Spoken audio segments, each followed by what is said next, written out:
شروع اللہ کا نام لے کر جو بڑا مہربان نہایت رحم والا ہے۔ جو چیزیں آسمانوں میں ہیں اور جو چیزیں زمین میں ہیں سب اللہ کی تسبیح کرتی ہیں، اور وہ غالب ہے، حکمت والا ہے۔ وہی تو ہے جس نے کفار اہل کتاب کو پہلی لشکر کشی پر ہی ان کے گھروں سے نکال دیا۔ مسلمانوں، تمہارے خیال میں بھی نہ تھا کہ وہ نکل جائیں گے، اور وہ لوگ یہ سمجھے ہوئے تھے کہ ان کے قلعے ان کو اللہ کے عذاب سے بچا لیں گے، مگر اللہ نے ان کو وہاں سے آ لیا جہاں سے ان کو گمان بھی نہ تھا، اور اس نے ان کے دلوں میں دہشت ڈال دی کہ اپنے گھروں کو خود اپنے ہاتھوں اور مومنوں کے ہاتھوں سے اجاڑنے لگے۔ تو اے بصیرت کی آنکھیں رکھنے والو، عبرت حاصل کرو۔ اور اگر اللہ نے ان کے بارے میں جلا وطن کرنا نہ لکھ رکھا ہوتا تو ان کو دنیا میں بھی عذاب دے دیتا، اور آخرت میں تو ان کے لیے آگ کا عذاب تیار ہے ہی۔ یہ اس لیے کہ انہوں نے اللہ اور اس کے رسول صلی اللہ علیہ وآلہ وسلم کی مخالفت کی، اور جو شخص اللہ کی مخالفت کرے تو اللہ اسے سخت عذاب دینے والا ہے۔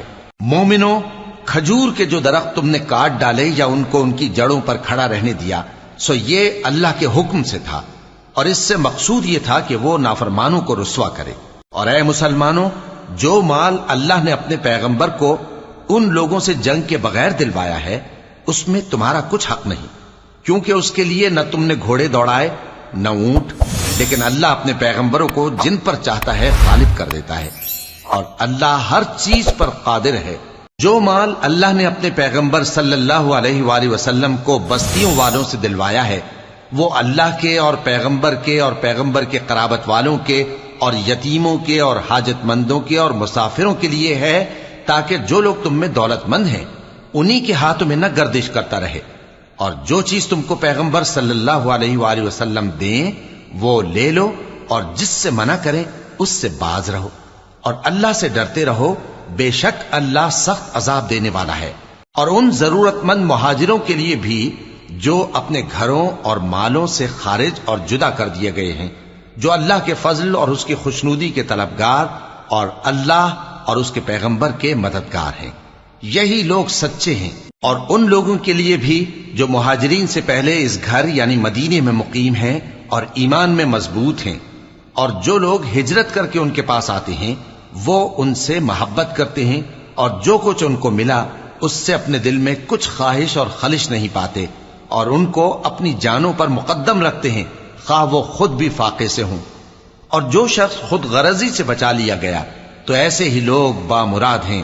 اور ان کے لیے بھی جو ان مہاجرین کے بعد آئے اور دعا کرتے ہیں کہ اے پروردگار ہمارے اور ہمارے بھائیوں کے جو ہم سے پہلے ایمان لائے ہیں گناہ معاف فرما، اور مومنوں کی طرف سے ہمارے دل میں کینہ و حسد نہ پیدا ہونے دے، اے ہمارے پروردگار تو بڑا شفقت کرنے والا ہے، مہربان ہے۔ کیا تم نے ان منافقوں کو نہیں دیکھا جو اپنے کافر بھائیوں سے جو اہل کتاب ہیں کہا کرتے ہیں کہ اگر تم جلا وطن کیے گئے تو ہم بھی تمہارے ساتھ نکل چلیں گے اور تمہارے بارے میں کبھی کسی کا کہا نہ مانیں گے، اور اگر تم سے جنگ ہوئی تو تمہاری ہی مدد کریں گے، مگر اللہ ظاہر کیے دیتا ہے کہ یہ جھوٹے ہیں۔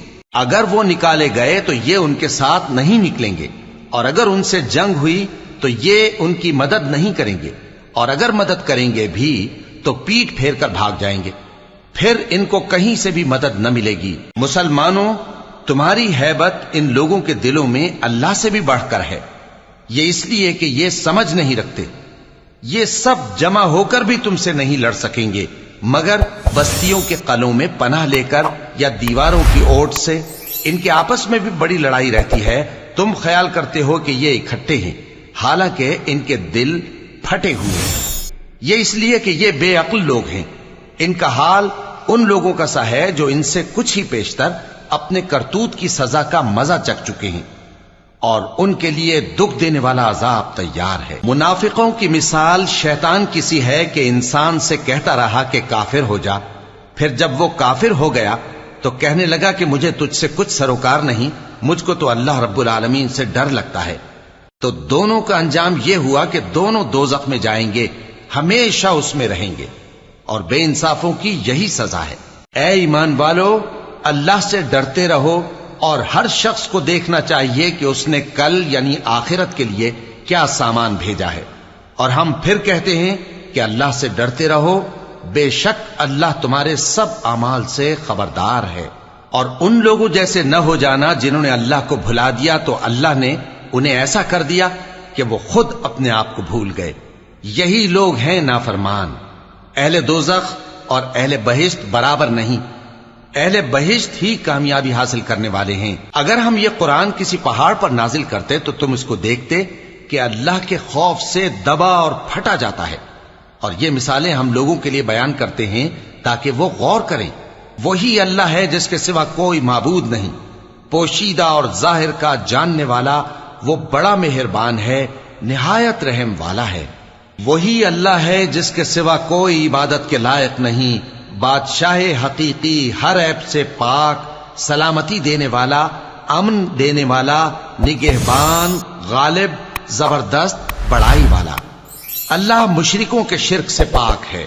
وہی اللہ تمام مخلوقات کا خالق، ایجاد و اختراع کرنے والا، صورتیں بنانے والا، اس کے سب اچھے سے اچھے نام ہیں۔ جتنی چیزیں آسمانوں اور زمین میں ہیں سب اس کی تسبیح کرتی رہتی ہیں، اور وہ غالب ہے، حکمت والا ہے۔